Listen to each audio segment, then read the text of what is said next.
welcome you to this session of the 15th Jaipur Literature Festival, protected by Dettol, Banega Swasth India. It is our pleasure to present today Noise, a Flaw in Human Judgement, Daniel Kahneman, Olivier Sibony, and Cass R Sunstein in conversation with Mihir S. Sharma. Wherever there is judgment, there is noise. Yet most of the time, individuals and organizations are overtly unaware of it and neglect noise. But with a few simple remedies, people can reduce both noise and bias to make far better decisions. Nobel laureate Daniel Kahneman joins Professor Olivier Sibony and legal scholar Cass R Sunstein in explaining how and why humans are so susceptible to noise in judgment and what we can do about it. Daniel Kahneman.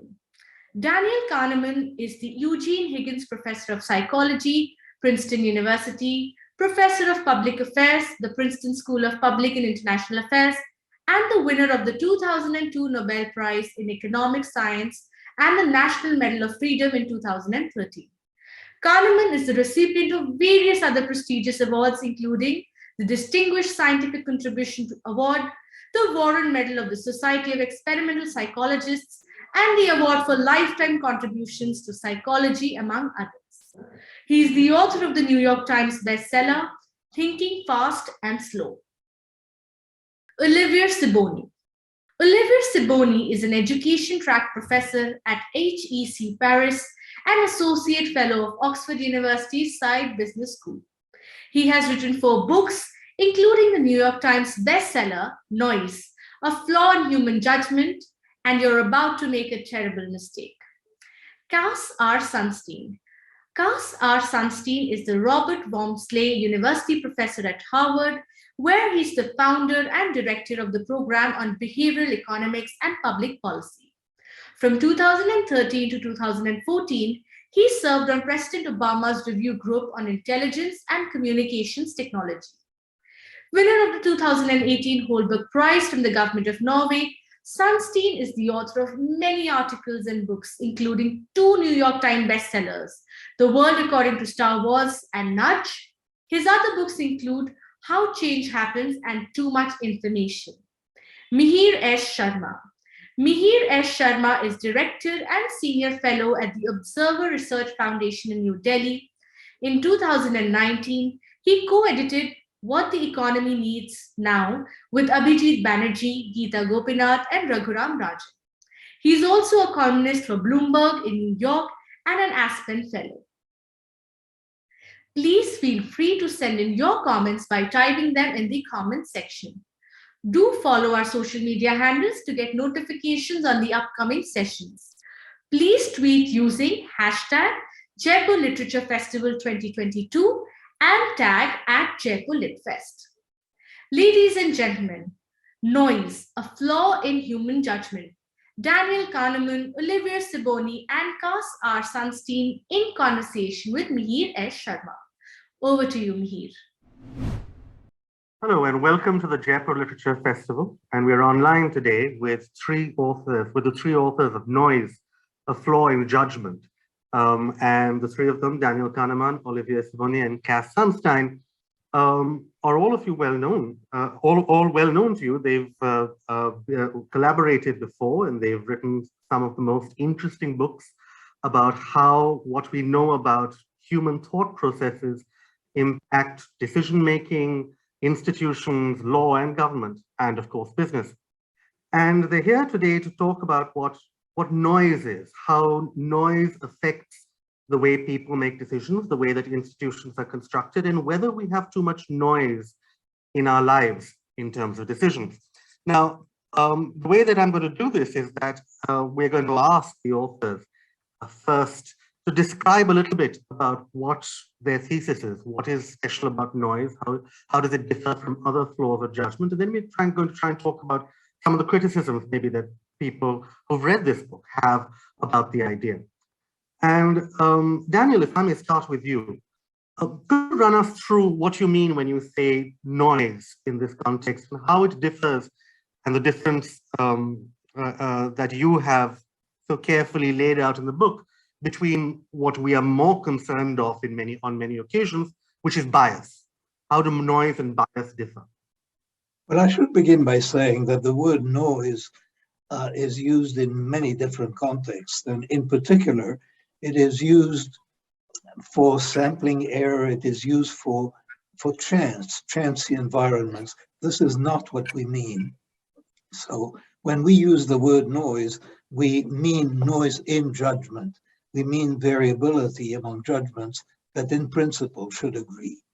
Now, the intellectual background for our analysis is a way of thinking about judgment. And this is to think about judgment as a species of measurement. And then all the mathematical theory of error can be brought to bear to analyze judgments.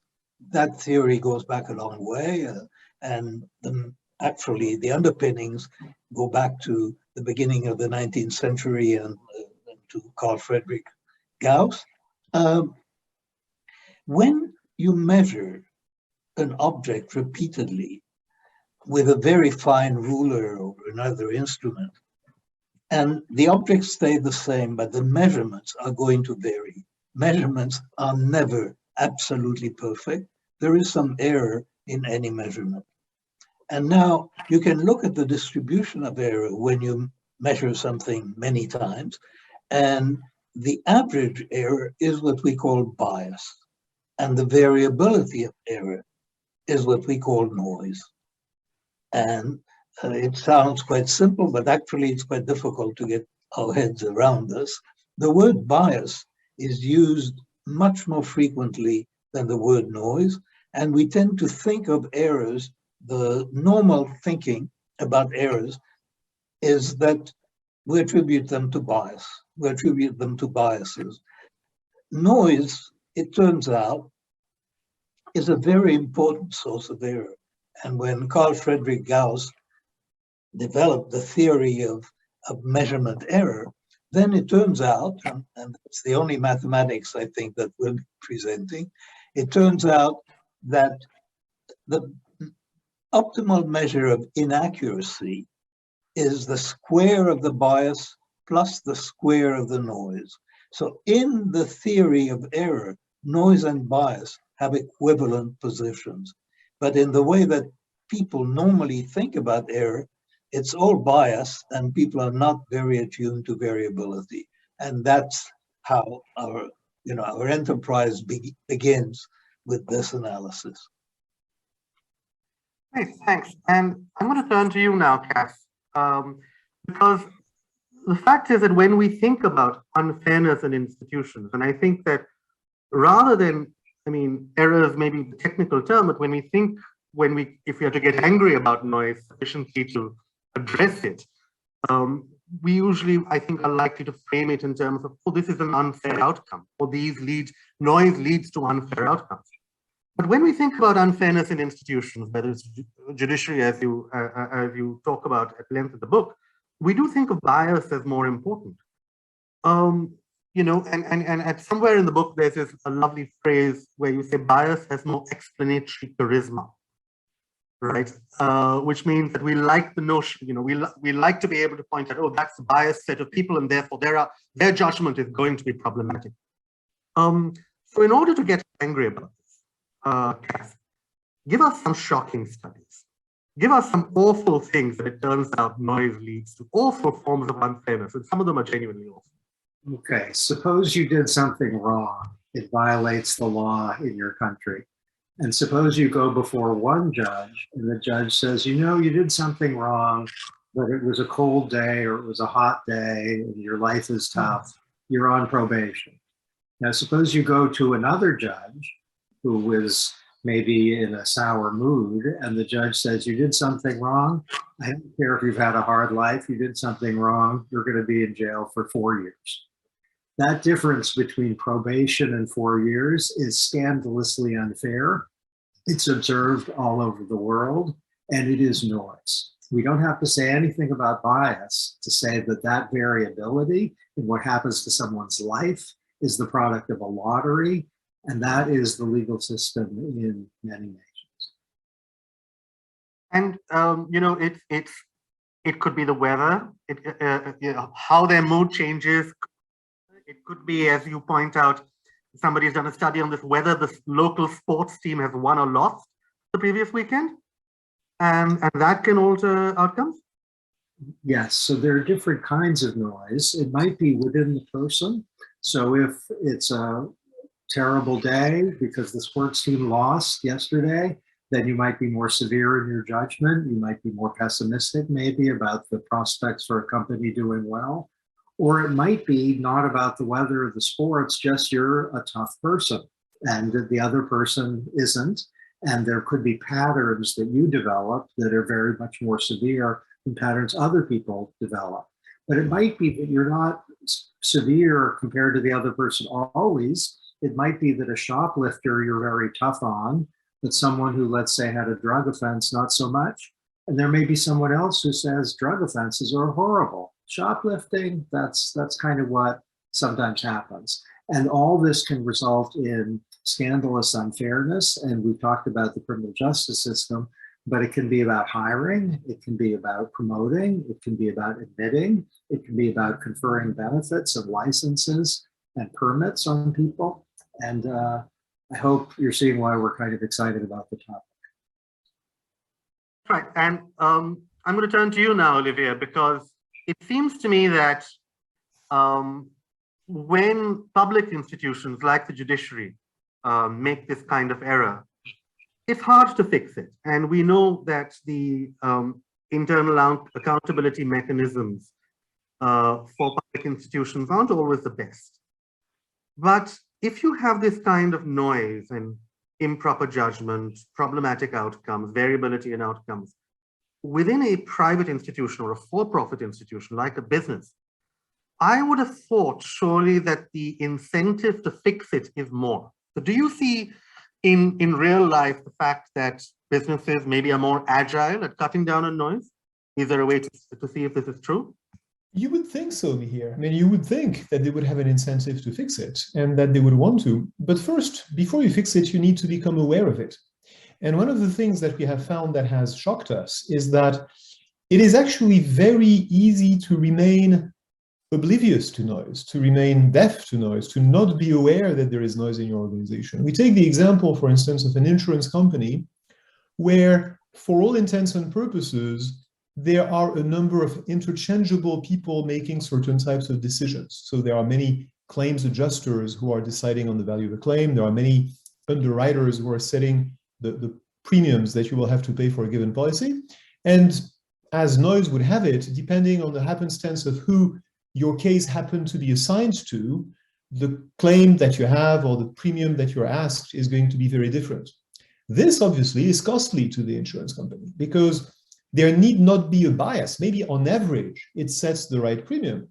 But if you set a premium that is too high in certain cases, you're going to lose the business. If you set a premium that is too low in other cases, you're going to leave some money on the table. So it is, as you pointed out, losing money.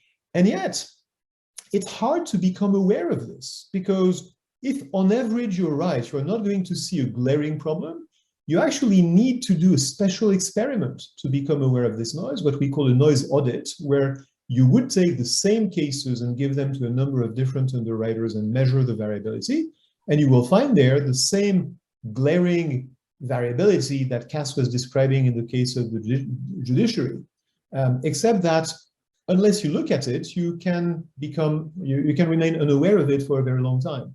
So yes, they have an incentive to fix it, but first they need to become aware of it.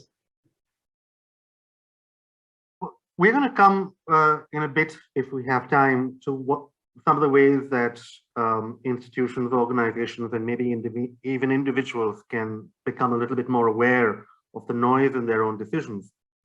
But before that, I think let's take a quick run around some of the questions that are asked, and many of the criticisms that might be made of your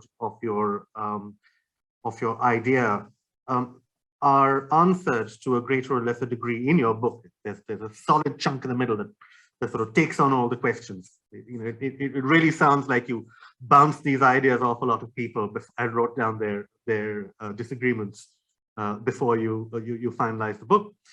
But one that maybe I wanted to ask you about specifically, and it takes off from what Olivia just said. It's possible that perhaps sometimes we don't recognize noise in institutions because we think that there are unobserved characteristics that only the people who are making the decisions are observing. So we may think that the 9 people, all of whom are looking at what on paper looks at is the same case, but except it's very rarely actually the same case, right? When we are looking at it in a large data set. It's 9 people looking at cases which satisfy similar properties on paper, but when they look at the case, at the particular individual behind the case, they may see different things. So it is expertise of a different kind. Now, if somebody were to come to you and say, when what you say is noise and what you see is noise and you want to reduce it by looking at the wisdom of the crowd, what I see is a lot of different experts coming to a different set of opinions on what these unobserved characteristics and observed but unrecorded characteristics are. Now, how would one answer that? What would be the sort of obvious retort to that criticism? Okay. Yes, I think that one is for you. Okay, Cass.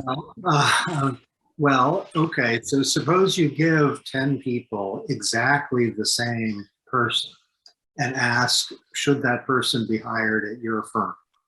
And let's suppose on a scale of 1 to 10, some say 8, some say 2, some say 4, some say 1, some say 10. Now, there aren't any unobserved characteristics, I don't think, if you devise the scenario such that these are all the characteristics there are. Now, if these people are deciding as a group whom to hire, it might be okay. They have different expertise, different tastes, different views, and let them talk maybe if they should record their views independently, that might be fine. But if the person who's being hired gets hired or not, depending on a lottery, which is which one of the so-called experts sees them, it would be surprising if that were fair or sensible. And it would be really optimistic to say each one of the experts sees something fantastically relevant that the others don't see.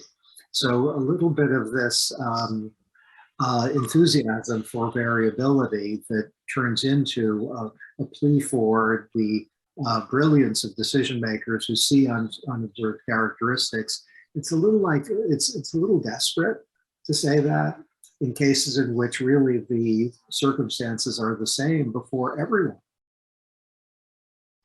Right, so we're going to come back to some of the questions about what this means for expertise and ways of figuring out minimizing variability in groups in a bit.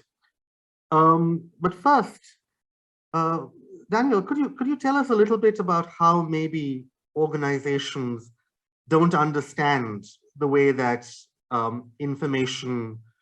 So you talk about in your book about, for example, information cascades, right?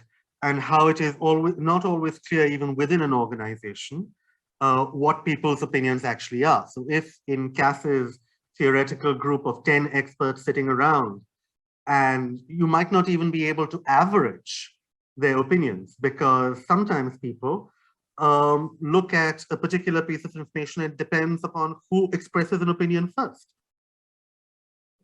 Well, the term information cascade, as it happens, is a term that Cass invented in another context. And it is observed when groups debate issues that the beginning, whoever speaks first tends to have influence on whoever speaks second, and that influence tends to accumulate. And as a result, the same issue presented to people with the same initial opinion can produce very different group opinions depending on the sequence of who talks and of who has a chance to influence who else. So that we think is quite common in organization, and we think that it could be remedied. And how does that differ, Cass, from, in many ways, what appears to be its opposite, which is polarization? Okay, so let's talk about a cascade effect first. So a company is deciding whether to open a new office, let's say, in a city that's booming economically. The first person says it's a great idea. The second person isn't sure, but heard the first person say it's a great idea. The second person says, I think that's great too, hooray. And then the third person would have to have a lot of courage or a lot of private information to reject the views of the first two. And pretty soon 14 people in the room are saying, let's open the office. But if the first person who spoke had said with conviction and confidence, are you kidding? Open a new office in a time of pandemic? Terrible idea. The second person might have said the same thing, probably would have, and then the group could have gone in different directions. This is why groups are noisy in the sense that the same group can go in very different directions, and often very similar groups do, depending on who ends up speaking first. The polarization phenomenon suggests that if you have a group of like-minded people, they'll typically end up, if they're talking with one another, more confident, more unified, and more extreme. So this is a different but related phenomenon. You have a group of people who tend to think, let's open that office, or the pandemic restrictions are too severe, let's open our community. They will end up more committed to that belief, more unified, more extreme, and more content with their judgment because they are mutually reinforcing. Now, sometimes this can be okay if the initial tendency was quite right, but sometimes it will suppress a view within the group that actually had a lot of truth in it. And the fact that we didn't elicit that judgment, so the group didn't get to hear it or didn't get to listen to it carefully enough, can lead to, let's say, catastrophic business decisions, bad policy judgments, and we've probably observed some of both in the last 5 years.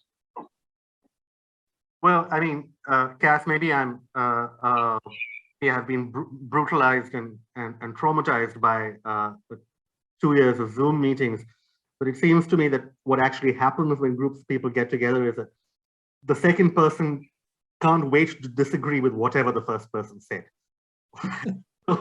That appears to be the dominant Zoom paradigm group dynamic of the moment. But anyway, moving on, Olivier, there's a lot of thought in this book, given in this book, to how algorithms of one kind or another might possibly minimize or at least reduce the unfairness that noise brings to many of these judgments. Now, and you do talk through some of these questions in the book, but I'm going to ask them anyway so that you can share that argument with us.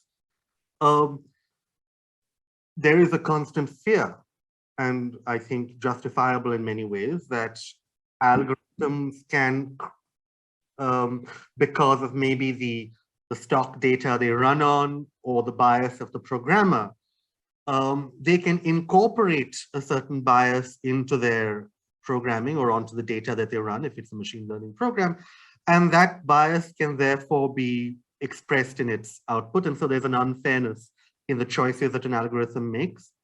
And furthermore, and I think this is something that maybe you don't quite get to in the book, it's harder to complain about an algorithm frequently than it is to complain about an individual. You can say the individual, oh, that individual is biased, or obviously that individual is a bad mood because, the Red Sox lost.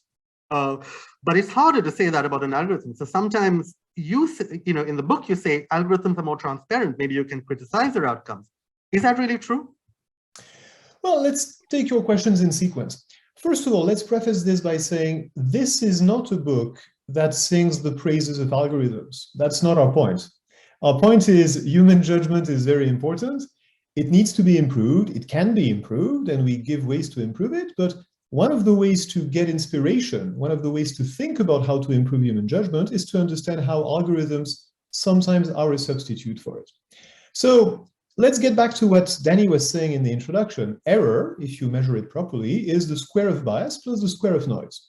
So if you want to reduce error, you need to reduce both bias and noise. In the debate about algorithms, we talk a lot about bias. A lot. You just did, in fact. And we never talk about noise. The main feature of algorithms is that there is no noise in an algorithm, simply because an algorithm applies the same rule every time. An algorithm is not susceptible to how hot or how cold it is out there, to whether its football team lost the game yesterday. It doesn't change its mind from one case to the next about what matters and what doesn't matter in the parameters that it looks at. So an algorithm is noise-free. That is a big advantage. That's a huge advantage. And in fact, most of the studies that demonstrate and that have demonstrated for a long time that algorithms outperform human judgment when it comes to making forecasts or making estimates attribute this performance to the fact that algorithms are noise-free. That's what makes algorithms good. And that's what we should get inspiration from. We should try to be less noisy, just like algorithms tend to be better than us in many ways because they are noise-free.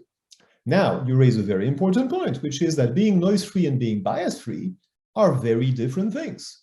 And when people say algorithms can be biased, they are right. Algorithms can be biased, and they will be biased if they are trained on biased data.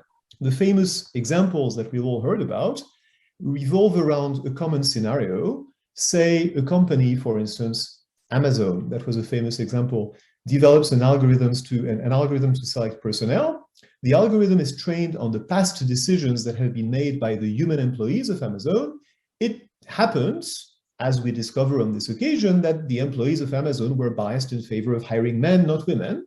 And therefore, the algorithm, trying to guess from their past decisions what will predict your future success in the company, tends to hire more men than women. Now, to the point you were making, of course, that's a problem, it should be fixed. But to the point you were making, it's interesting that no one was complaining about Amazon being biased in its recruiting before the algorithm was introduced. What made the problem visible was the algorithm. And the reason the problem becomes visible is because when an algorithm is noise-free, it becomes impossible not to see that it's biased. A human judge, a human recruiter in this example, who is biased in favor of men, is never going to be so biased that it is relentlessly hiring men and not women. But an algorithm will do just that. So it will become very visible that, first of all, it will become possible to test it because you can give an algorithm 1,000,000 cases. You can't give that to a human judge. And second, it will become very visible that the algorithm is biased. And so that will give you an incentive to fix it, which in this case is exactly what happened. So I'm a little bit more optimistic than you are about the fact that when there is a problem with algorithms, we can see it. When we see it, we can fix it. The challenge, of course, is that it will force us to ask, what do we care about? What matters? How much do we want to change the criteria that have been implicit in the past decisions to reflect the goals that we have for our future decisions? And that's a decision that must be made. But that is not an indictment of algorithms. That is an indictment of the past decisions that have been made. Having said all that, let me restate what I said in introduction. Algorithms have their limitations. Biases are one of them. There are much more important limitations, including practical ones. So our main focus in this book is not to replace human judgment with algorithms. It's to improve human judgment by reducing noise in it. Daniel, this discussion of algorithms, I think, takes us to one of the sections of the book where you talk about basically, if you cut the human variability, human noise out, what are the impacts on it? It does impact, perhaps, the dignity of the appellant, right? So there are questions about whether essentially, and I don't want to use the word algorithm again, but if you put into place a rigid set of rules, for example, which determine the outcome of an appeal to an institution of one kind or another, whether a judge or an insurance company, that makes people feel like they're not being heard. And there is a psychological cost. Now, how can we convince people, if at all, that telling their story in court to a real human being may not be, in fact, the best outcome for them? Is there a way that they will be able to internalize? There are several issues here because we're talking about the dignity of the individuals within the organization, and we're talking of the dignity the customers or clients of the organization. And in both cases, rules tend to appear to be bureaucratic, and if they're followed rigidly, well, they're rigid. And there is a genuine risk that very rigid adherence to rules will impair people, will impair the functioning of people within the organization when they're penalized for any deviation. And very, very rigid bureaucratic rules are offensive to the public. We're really familiar with both of these. So what we must have, is when dealing with an organization, we must try to develop noise reduction procedures, and there will be procedures that we hope will be followed by everybody, but that the functionaries within that organization will view as helping them, rather as helping them do their job, rather than as constraining them. So there is a psychological problem where you cannot just impose rules. It has to be done with the participation of the employees. It has to be done with tact and with flair, because otherwise, indeed, it will fail. And similarly, people's interaction with government, the sense that there is no one to talk to, that you have the phrase in the United States is faceless bureaucrats just applying rules. Again, there are differences among governments. Some appear, the public trust in government varies greatly from place to place. It's dependent on culture, but it's also dependent on the way in which government treats exceptions, and whether the people who interact with organization feel that they're being treated fairly and justly. And it turns out, by the way, that this sense of procedural justice, that the procedures are correct, is extremely important with respect to the morale of the populations and groups that interact with faceless organizations. Thanks. And I want to, in a short while, get to the sort of tenets of what you call, the three of you call decision hygiene. But before that, I want to tease at something that Cass hinted at earlier, which is that, Cass, you said it may be the case that when you were talking about judges, it may be the case that if you compare across different judges, you might see different outcomes at different times when faced with a similar case. But it may also be the case that an individual judge behaves differently across time. So I think it's important for you to sort of briefly explain to us what you mean about this difference, not just between different individuals, but the difference in decisions made by an individual over different points in time. Okay, I can get at this with a true story. I was in a small group of men about 5 years ago, and one of the men said that he knew within 2 weeks of meeting his wife that he wanted to marry her. And one of the other men in the group said, if I had married every woman whom I knew within 2 weeks I wanted to marry, I would have 17 ex-wives. So the second guy in the group was saying he was noisy within himself. And as in romance, so in business, so in judging, so in government, so in ordinary economic life.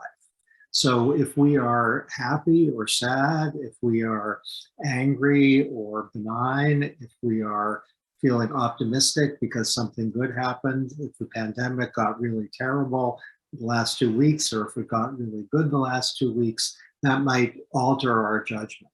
And this can create terrible problems with respect to people with whom we interact. Our judgment might be very severe for some reason that has nothing to do with them, or it might be very lenient for some reason that has nothing to do with them. And this can create unfairness, obviously. It also can create economic loss. And there are things that we all probably do, at least some of the time, to reduce the likelihood of noise within the person. And this is matched and often exceeded in volume by noise across persons, where one person might be just more severe by nature and another might be more. Thanks. So that takes us naturally, Olivier, to the question of, let's supposing for a moment that I am the CEO of a Fortune 500 company and I have read your book, or more likely got my executive assistant to summarize it, and I am panicked. And because I have suddenly discovered that there may be a problem, a managerial problem that I did not know I had. What should I do? What are these, these tenets, these points that you think will introduce decision hygiene into my organization and ideally perhaps my life? First measure noise, first do a noise audit and figure out how big the problem is. In every situation where we've seen people do that, they found that there is actually some noise.